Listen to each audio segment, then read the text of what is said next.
All right, man. I wanted to, man, there's a lot of fentanyl stuff in the news, man, and I wanted to talk a little bit about this, a couple of arrests. But the first one is young brother from, where is he from? Florida, Hillsborough, Florida. Young brother got caught, and I'm just surprised at how many people are still willing to dabble in this fentanyl. And I guess it's just big money in it. I guess it's just everybody is trying to get a piece of the pie here, and I guess they don't want to miss out.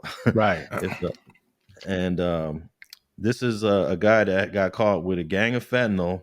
But what's this guy's name? This is channel. This. Well, let me see. Do I have a clip? No, I don't have a clip for this one. But this is a guy that was dabbling in some fentanyl in Hillsborough County, Florida. 25 years old. And what's crazy, the name of the the name of the organization from the police that caught him is called Opioid Overdose Investigations, Damn. out of the Hillsborough County of Florida.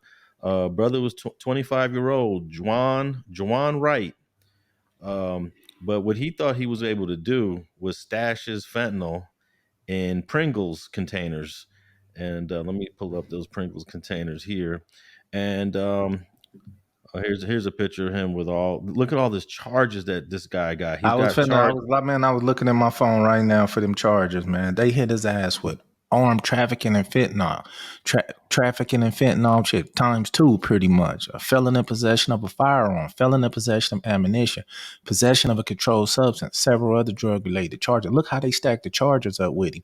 And what I want to say, Alex, is you said something earlier. You said he was dabbling. He was, bro. He only had 40 grams of fentanyl. You know what I mean? Yeah, he had a pistol and he had 7,000. That's regular street shit. That's not no Yeah, kingpin type shit. That's not no. And they gonna stack all these charges up against him, and try to get him 100 years, man. And that's the problem I have. You know what I mean, bro? Yeah, 40 grams. You know what I mean? Get a dude a few years and let him rot. Y'all gonna try to rock his world, stack up the charges, sentence him consecutive sentence, and wash him up. And that's the shit I be talking about. And they were following a non-fatal overdose. You know what I mean? And shit just crazy how they do us, man. yeah. Most of those charges is out of like one.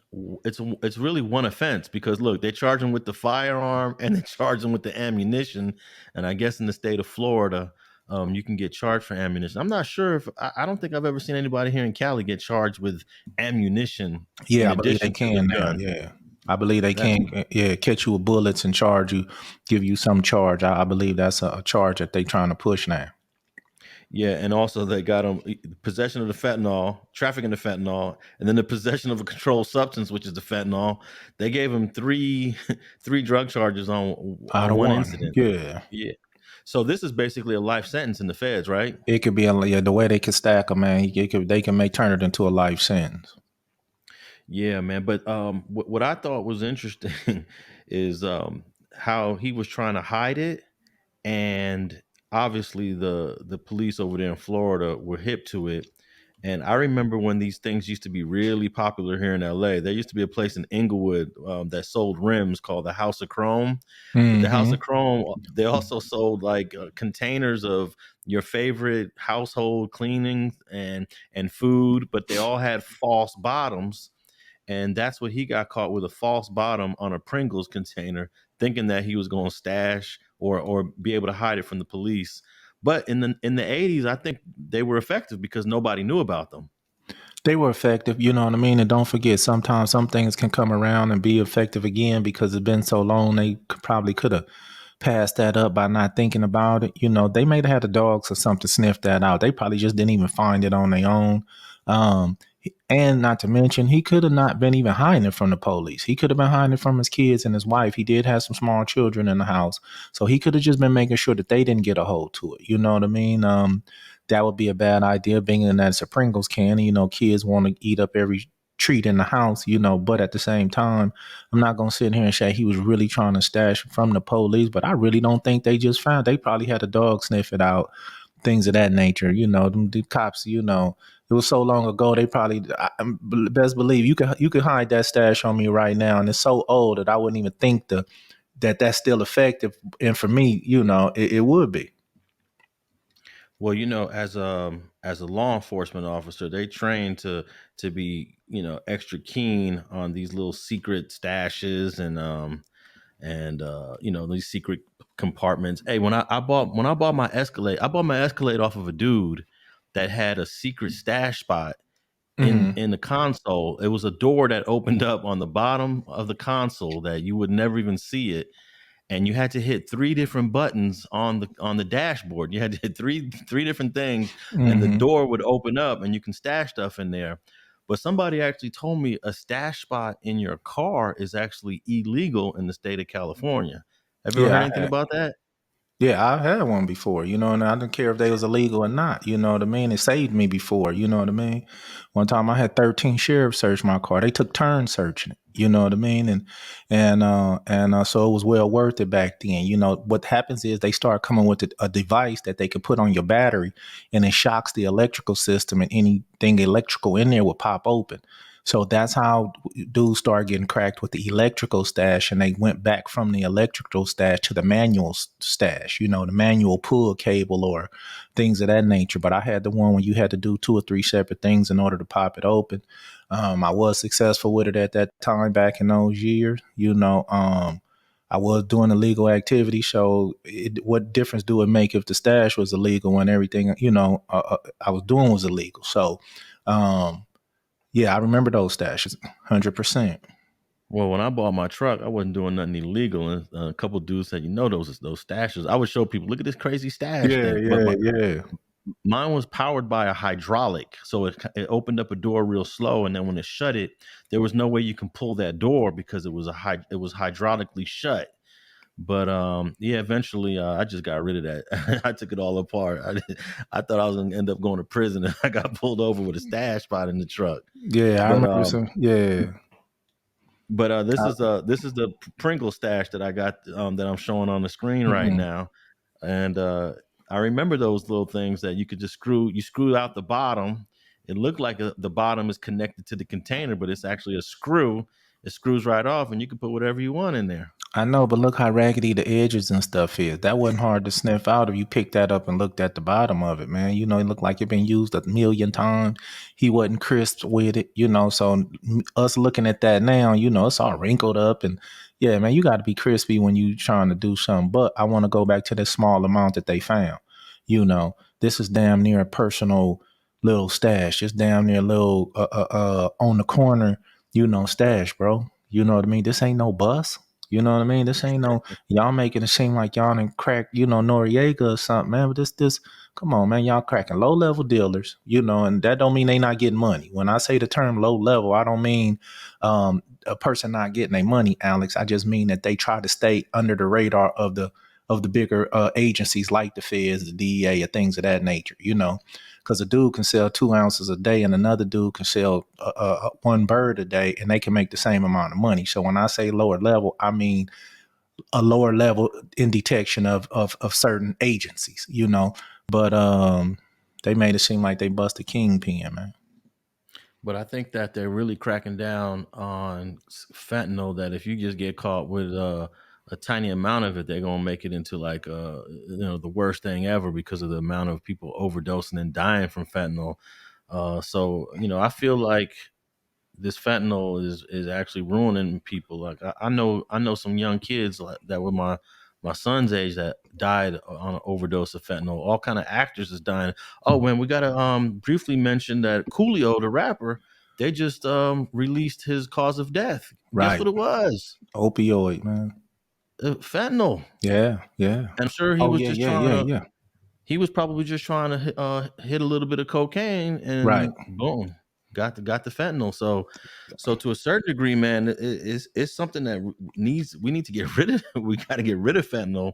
I don't know if it's possible, but man, look how many people are dying from it. I got you, but I'm keep that thought right there. I'm gonna bring it back up a little later in the program. Okay, so I want to move on to another fentanyl story. This one is crazier than this 25-year-old youngster that got caught with what was it, 40 grams. 40 He only had grams. He had 40 grams. Man, this lady that I'm about to show you, she had 61 shipments of fentanyl coming into the United States. I'm gonna play a clip of this lady, and then we'll talk about this real quick. Let's see here.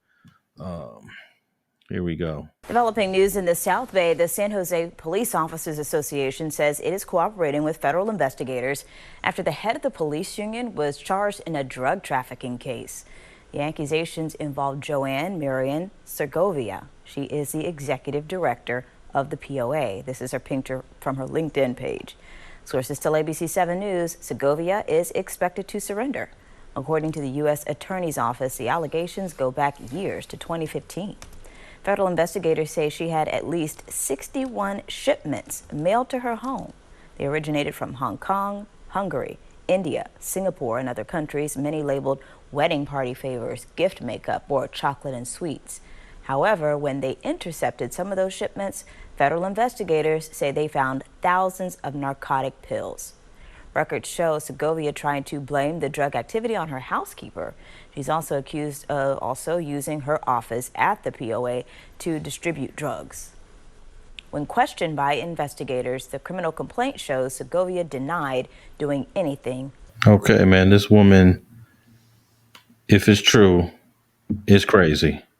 First of all, she tried to throw her housekeeper under the bus and said those shipments of methamphetamine and fentanyl have nothing to do with her.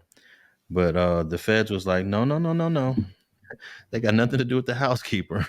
They got everything to do with you. And she was just she turned herself in, and she's facing some serious charges there. But of all people, we would never expect that a grandmother, old white lady, that is a police union executive would be involved in trafficking fentanyl, man. Well, that's why they get away with it so long. There's people who you wouldn't suspect. But it's one point that I want to bring up to light. Remember, I said that I was going to come back to a thought you had. You were saying that you believe that the people who selling fentanyl, the dangerous drugs, the people who are putting it out on the streets, you believe that these people should be punished severely because this drug is just wiping people out, just killing them by the thousands, actually by the hundreds of thousands. Problem I have with it is, our boy over there had 40 grams. They racked him up with a rack of charges. He looking at, anywhere from 10 to life. Miss Sokovia, 61 packages, over 61 packages delivered to her home, thousands of pills. I read the report. It says she looking at a maximum of 20 years. So this is the shit that I talk about, man, the disproportion. How is she looking at a maximum of 20 years and not a maximum of a life sentence, just like our young kid over there with the 40 grams, This is how they run that shit, man. They going to put a maximum sentence on her. They going to dummy down them charges. She going to walk out of there with, 6 years, and this other dude over here going to get, 60, you know what I mean? Or 16 at least, for having 40 grams. So, where's the equality in this fentanyl thing? How you going to, over 61 packs and shipping it from overseas, been doing this since 2015, and you should be punished more because you was a part of the police association, but they not going to do it, bro. And that's the shit I be talking about. Yeah, definitely. I think any law enforcement related people, they're at a higher standard because they took an oath. No doubt. These people all took an oath to protect all the laws of the state that they're in. This was California. This was in San Jose. So I think she should be more severely punished. If she's looking at a max of 20, hopefully she'll get the 20. The young brother out of Hillsboro, he also has the gun charge too. I don't know if he's a felon with a gun. Nah, they would have put that on there. But that gun is probably going to add some time to his Even if fentanyl even if offense. the gun added 5, you know what I mean? But I'm saying just how they racked up those charges. Like I say, they'll convict him and run them consecutively. This lady was doing far more than our boy over there. No So doubt, for that's my sure. whole thing about it. You was doing 100 times more than this guy. How could y'all be facing the same sentence? Pretty much.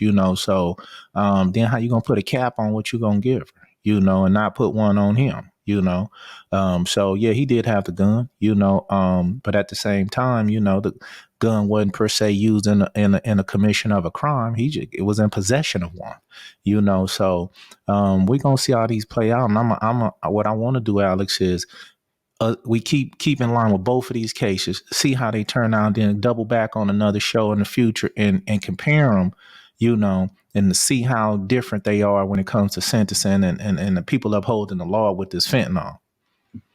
Well, I hope the young brother gets him a good lawyer to say, look, it was just 40 grams. He might be able to get away with saying personal use. It's just my own personal stash. Mm-hmm. But if they got evidence of him selling it, might be difficult. But we're definitely going to keep up with both of these cases. I want to play one more clip of this lady because when she eventually turned herself in, and the media was trying to ask her some questions when she was turning herself into the police. And listen to what she had to say real quick. Let's see here. She so some of the questions were funny. I think that these police officers, they definitely deliberately want the media to be there so they can embarrass you a little bit. Oh, And no doubt. I'm glad they did this lady like this too, because sometimes they be protecting their white counterparts, but nah, they're gonna throw her under the bus because she worked with the cops. Check this out. Do you want to say anything to the police union, to all the people that feel kind of like they've been betrayed? Mr. Segovia has no comment at this time. Now at 5, new video into our newsroom. The executive director of the San Jose Police Officers Union leaves her first court appearance facing federal drug charges. Joanne Segovia is accused of importing and distributing opioids across the country. Good evening. I'm Greg Lee. And I'm Christina Rendon. That's all I wanted to show. Just seeing her coming out of court with all the media there questioning her. Oh, there was one more question. One of the questions was, are you still blaming your housekeeper for all that fentanyl? But of course, she didn't have any comment. Right, no doubt, man. And then, like I say, it's funny, man, that she was distributing this stuff across the country, and our boy was distributing it, 2 blocks over, and man, and they, like I say, they gonna treat it the same way. And what was crazy to me was after she was questioned by the FBI, she still went on to do her thing. Just how arrogant she was, just how dumb she was. I mean, she was questioned by the FBI of these charges or of the situation, and she was moving narcotics, and she continued to do it. I mean, now that's wild. Usually when you questioned, you shut down shop. You know what I mean? Or you even hear that they own you, you shut down shop. Nah, she didn't do that, Alex. She kept pushing.